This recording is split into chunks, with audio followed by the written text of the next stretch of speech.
तुंगभद्रा तटे पूर्वम अभूत पत्तनम उत्तमम यत्र वर्णासु धर्मेण सत्य सत्कर्म तत्पराः। सूत जी कहते हैं शौनकादिक ऋषियों, नारद जी के पूछने पर कुमारों ने बड़े सुंदर एक इतिहास गाथा सुनाई, घटना सुनाई। तुंगभद्रा नदी के तट पर दक्षिण भारत में कावेरी, कृष्णा, तुंगभद्रा आदि नदियां, जैसे उत्तर भारत में गंगा, जमुना, सरस्वती आदि हैं। उत्तम नगर में चारों वर्ण बने वर्ण व्यवस्था से जीवन व्यतीत करते थे। वहीं पर आत्मदेव नाम के एक पंडित जी गृहस्थाश्रम में रहते थे। उनकी भार्या का नाम है धुंधुली। तिवारी जी क्या नाम है? धुंधुली। पंडित जी तो बड़े सदाचारी, बड़े सरल, लेकिन उनकी श्रीमती जी कुछ गुण को भी धारण किए, कुछ दुर्गुण को भी। साहसी हैं, काम करने में बड़ी तेज हैं, लेकिन क्रूराचाग्र कृत्येषु, क्रूर स्वभाव है थोड़ा। जब तक आसपास पड़ोस से लड़ झगड़ नहीं लेती तब तक शांति नहीं मिलती। तू मैं जब तक नहीं कर लेती, ऐसी कुछ माताएं होती हैं। जब तक थोड़ा झगड़ा नहीं कर लेती आसपास में देवरानी जेठानी से, तब तक उनके मन को शांति नहीं मिलती सज्जनों। तो इस प्रकार से बहुत समय बीता, आत्मदेव के कोई संतान नहीं हुई। पुत्र प्राप्ति के लिए अनेकानेक प्रकार के अनुष्ठान पूजा करवाए। मन में इतना क्षोभ दुख हुआ कि इससे अच्छा मर जाऊं तो ठीक है। मरने के लिए जंगल में एक तालाब के किनारे बैठ के रो रहे थे। ध्यान देना, मरने को लोग तो आवेश में कहते मैं मर जाऊंगा, लेकिन मरते समय आदमी सोचता अरे हम मर जाऊंगा।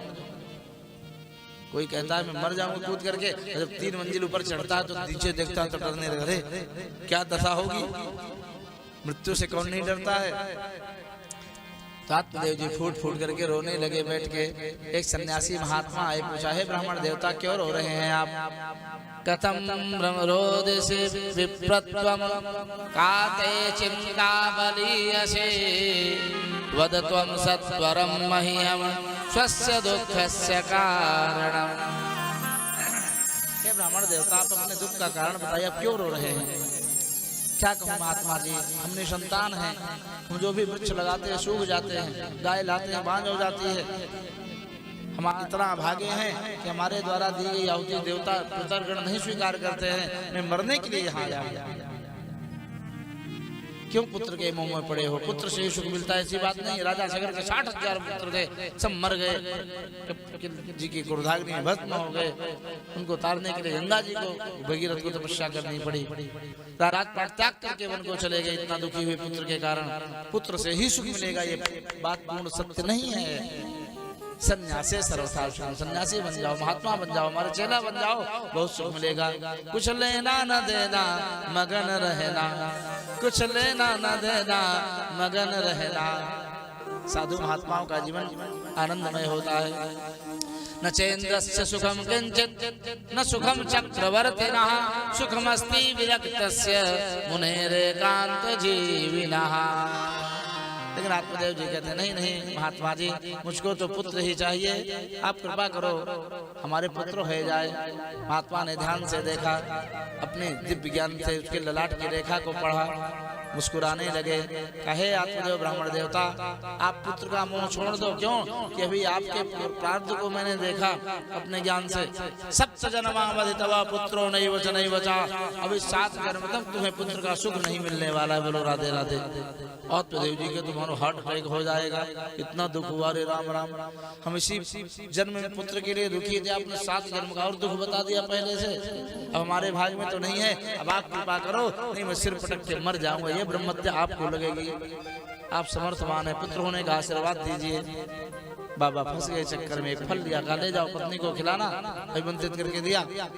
पवित्रता से सत्यता से रहेगी तो अत्यंत तेजस्वी निर्मल बालक होगा। आत्मदेव जी लाए, अपनी पत्नी धुंधली को दिया। स्वयं परदेश कमाने चले गए, वर्षों के लिए बाहर निकल गए। धुंधली हाथ में लेके विचार करने लगी। बहन आ गई परीक्षा के लिए, गाय को खिलाया। बहन ने कहा दीदी तू चिंता मत कर, हमारे बहुत बच्चे हैं, धन नहीं है, फिर मैं गर्भवती हूँ, बच्चा पैदा होगा तुझे दे दूंगी, हमारे पतिदेव को हमको धन दे देना इसके बदले में। और ऐसा चरित्र क्या कोई जान न पाया। कपड़ा बांध करके धुंधली चुपचाप रही कई महीना। जब उसके बहन के पुत्र हुआ, रात्रि में ला करके दे दिया चुपके से। और अगले दिन आत्मदेव जी आए, देखा कि हमारे आंगन में किलकारी हो रही बच्चे की। ब्राह्मणों को बड़ा आनंद तो तब आया पंडित जी को। साधेनु शुशवे गर्भम आत्मदेव प्रचोदयात्। आत्मदेव जी भी एक पुत्र के लिए रोते थे। अब घर में तो पुत्र हुआ, बदला बदली का भी नहीं जानते, बात अलग है, लेकिन गाय ने जब पुत्र दिया तो इनके भाग्य की कौन सराहना नहीं करेगा। उस गाय ने जिसको फल खिलाया था उसने भी एक गोकर्ण नाम के पुत्र को उत्पन्न किया। पूरा मनुष्य का है लेकिन कान गऊ का है। गोकर्णम तम सुतम दृष्ट्वा गोकर्णम नाम चाकरो। बड़े पुत्र का नाम धुंधुकारी हुआ और गोकर्ण नाम पड़ा गाय वाले पुत्र। कालांतर में धुंधुकारी जब युवा हुआ तो बड़ा दुष्ट स्वभाव का हुआ। गोकर्ण जी परम ज्ञानी विद्वान सत्संगी हुए, पिता की सेवा करते, माता की सेवा करते, लेकिन गोकर्ण तो सदाचारी, धुंधुकारी परम दुष्ट है, खल है सज्जनों। इधर उधर उपद्रव करता, किसी के घर में आग लगाए, खरिहान में आग लगाए, बच्चों को पीटता है, माताएं कुआं में जल भरती है, पात्र को कुआं में फेंक देता है, अंधे जाते उनको गड्ढे में गिरा के हंसता है। आज के समय में भी जो व्यक्ति किसी को सताए धुंधुकारी की तरह जिसकी मनोस्थिति हो, वो धुंधुकारी का साड़ू है। बोलो राधे राधे। गांवों में बड़ा उपद्रव करने लगा, बहुत उद्दंडता करता है, बड़ा अपराध करता है।